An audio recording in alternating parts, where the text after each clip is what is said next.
Okay, maraming pong salamat sa inyo mga ka-hunters. Yan, nabigyan na naman po tayo ng Panginoon ng may papaalam sa inyo kung ano ba ang mga dapat nating ingatan o ipunin, itago ng mga barya na merong potential po sa hinaharap. Ayan, ito po.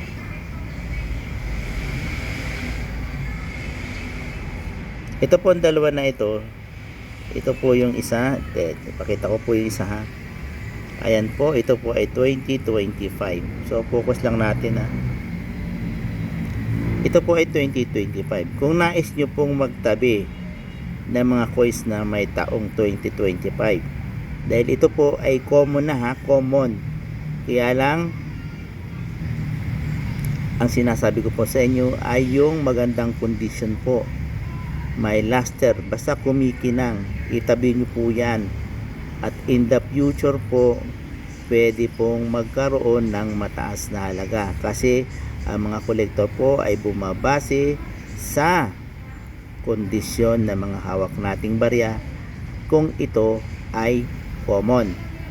Pero kung rare po, kahit na ito po ay sira, bibilin po nila yan, kaya lang sa isa pong mababang halaga, sa mababang halaga nila kukunin sa iyo.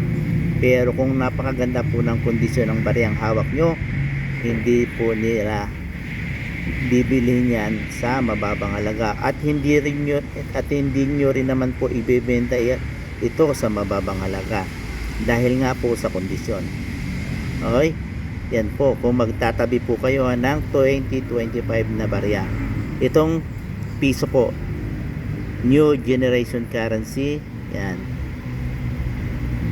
Okay, yan po ang bilin ko po sa inyo mga ka-hunters. At ito po, tingnan po natin ito, 2003. Yan, ito pong 2003 ay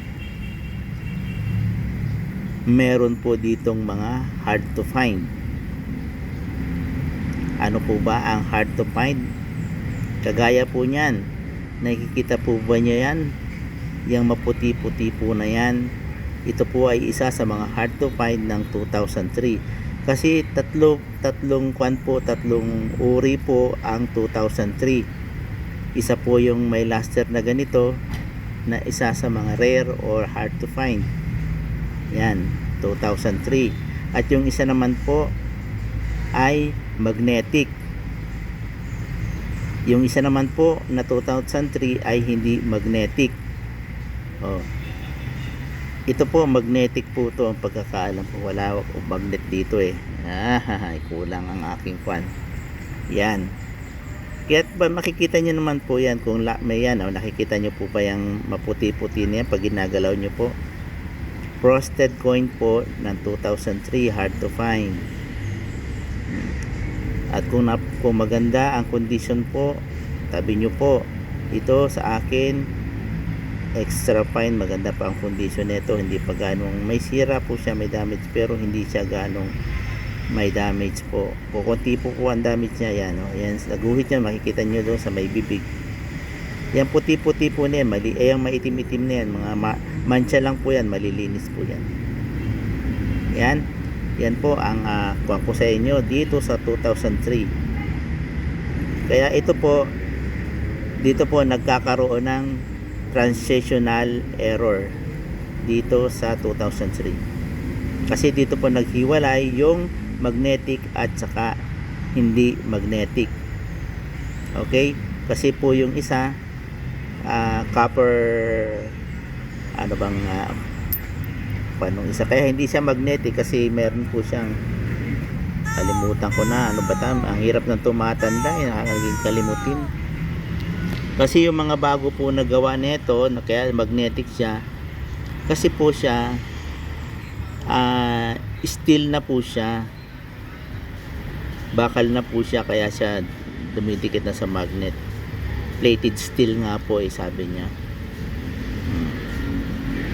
Okay, yan po mga ka-hunters ang aking bilin sa inyo. Okay, ayan po. Kaya po yan, pili-pili po sa ating paghahanap at pagtatabi ng mga barya. Kaya yan, bigay ko po sa inyo ng info para sa ganun maging aware po kayo. Maraming pong salamat sa inyo at maraming pong salamat sa Panginoon dahil yan, nabibigyan tayo ng mga content o ng mga barya na nais kong i-content sa inyo upang inyong hanapin o inyong makita sa sirkulasyon ng ingatan nyo naman po. Okay? Maraming pong salamat. God bless you po sa inyong lahat.